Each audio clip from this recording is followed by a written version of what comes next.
7 Sports. We're joined by Keith Taylor. He covers Kentucky. We had John Clay, and of course, we've been discussing Scott Drew, Baylor, Kentucky, and a lot more. Keith, thank you very much. You've been very much on top of things from your perspective as well. Where do you sit right now based on what you're being told? I think it's a waiting game for a decision from Scott, from what I can understand. Like I reported last night, I think an offer has been made to him. And I think he's just thinking it over with his family like any other coach would do and kind of figure out what they want to do moving forward. That's what I can gather at the moment. Keith, if it's not Scott Drew, then where do you think the search turns from there? If it's not Scott Drew, I'm hearing Danny Holey, but that's a long shot in my opinion. This reminds me of, I think it was 2007 before Kentucky, well, it might have been in 2009 before they had John Calipari, one of those 2 years. Billy Donovan was on top of his game, and he had won 2 championships at Florida, and Kentucky was looking for a coach right in the midst of him having very big-time success. And this kind of reminds me of this scenario here, is they couldn't get Billy, and Billy wanted to finish the job he had at Florida. So that kind of reminds me of the scenario with Danny Hurley. That's just my opinion. And I'm hearing maybe Donovan back in the mix. Is he happy in the NBA? Is he having the success he wanted? Does he want to get back in the college game? If he wants to get back in the college game, I think now would be the opportunity. But based on what happened during those 2 searches and, 12, 15, 18 years ago, we just don't know what Kentucky's thinking about that.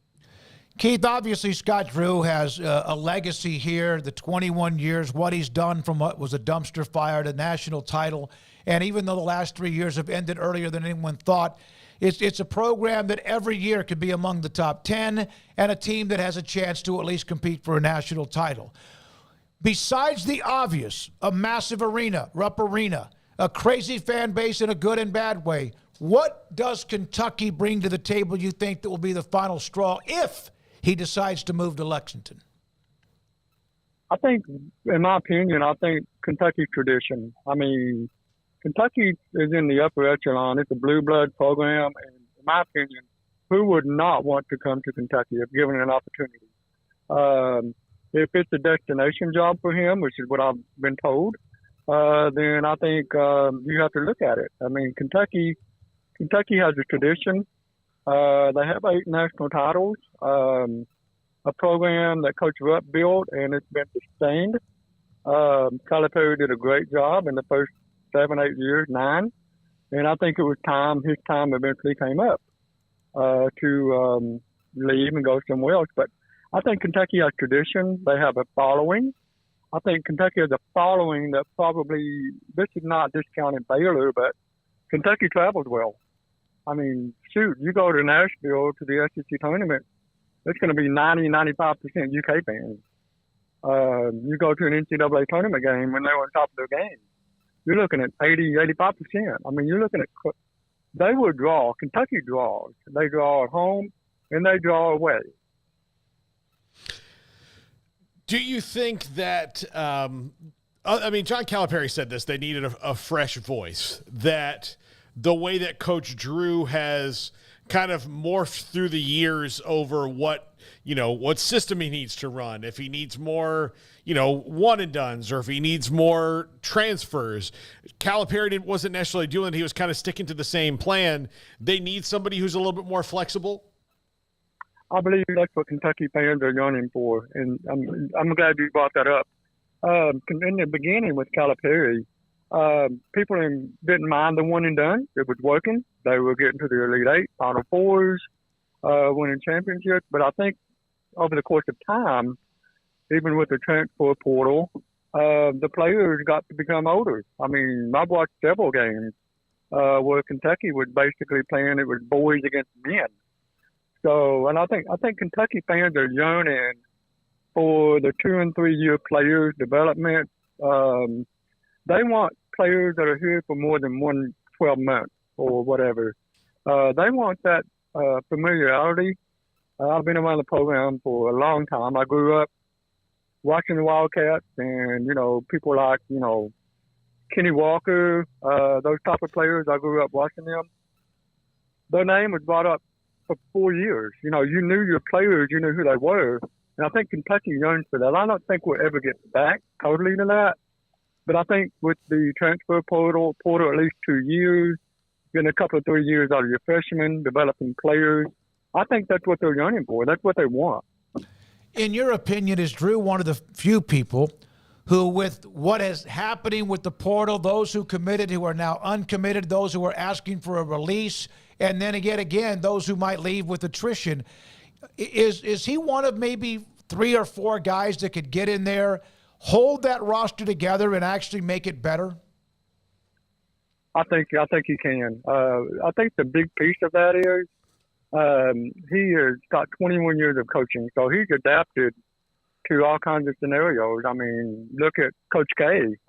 Before he retired, he had to adapt to the one and done, and he did, and it changed the course of his finish line of coaching. And I think Drew would be able to do that and bridge that gap. I think he understands NIL is a big piece of that. You got NIL, in Kentucky has the resources. I mean, you go back to what you asked me earlier. Practice facilities, the facilities are phenomenal. Renovating Memorial Coliseum, which doesn't have anything to do with the men's program, but it just tells you how much the university is committed to athletics. And I can't speak for Baylor, but I mean, I think the resources here are, second to none, especially in the SEC. Keith, explain to us and describe a Kentucky basketball fan. They're crazy. In a good and bad way. The Kentucky basketball fans, you got to understand, Kentucky, we don't have a pro team. We don't have anything like Texas may have. You got the Dallas Cowboys, you got NBA teams down there. We don't have nothing. We just got Kentucky basketball. And so Kentucky fans treat Kentucky basketball like it's the only thing going in the state of Kentucky. And it is. I mean, we don't have a pro team.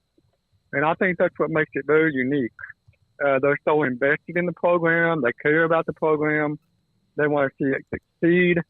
They want to get to Elite Eight. They want Final Fours.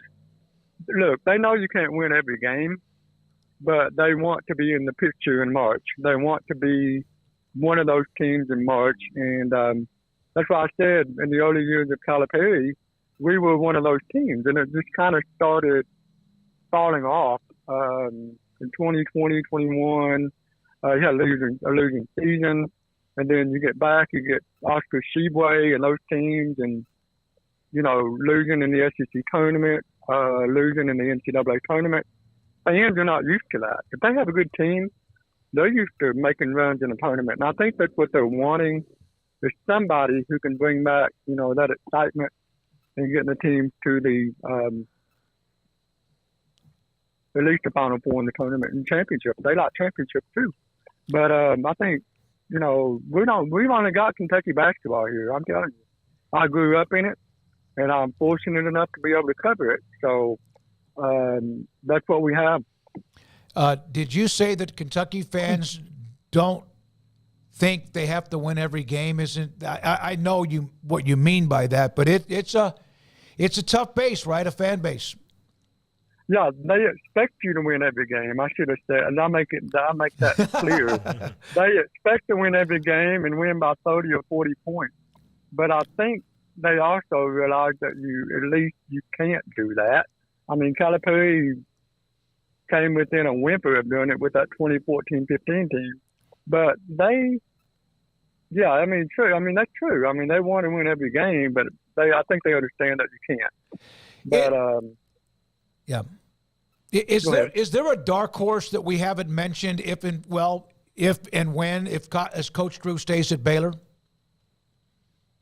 A lot of people, believe this or not, a lot of people, they wouldn't mind if Rick Pitino came back. And holy hell! I remember. Yeah, I know that's the name that keeps popping up in my Twitter feed, and you got to remember, Pitino took over a program that was on probation. He brought the excitement back. He brought, he built it back up. National championship, 96, runner-up 97, W wins at 98. So you got to have a good run there. And I believe Pitino has said his biggest mistake is leaving Kentucky. But if I had to throw a dark horse, like one that's not even in the picture or even be considered, I would say Rick Pitino. Wow. That's just my opinion, because people in Kentucky, they still remember what he did here. There was a lot of animosity when he went to Louisville, and there was a lot of people that liked that. But I think he's been gone enough away from Louisville that people kind of put that aside, in my opinion. But he would be a dark horse, in my opinion. Since Jay Wright would be another one. Well, that would be the mother lode, even ahead of maybe anybody else that Hurley or whoever else. Drew, he's been covering Kentucky since the mid '90s. From the Kentucky Today, Keith Taylor on the Scott Drew, Kentucky, Baylor, etc. Keith, good luck with the story going forward. Thanks for your time. We appreciate it. Thank you. I appreciate it. Have a good night. You too. Keith Taylor with us, John Clay with us to give us a different perspective from the Baylor, Kentucky point of view on Baylor head coach Scott Drew.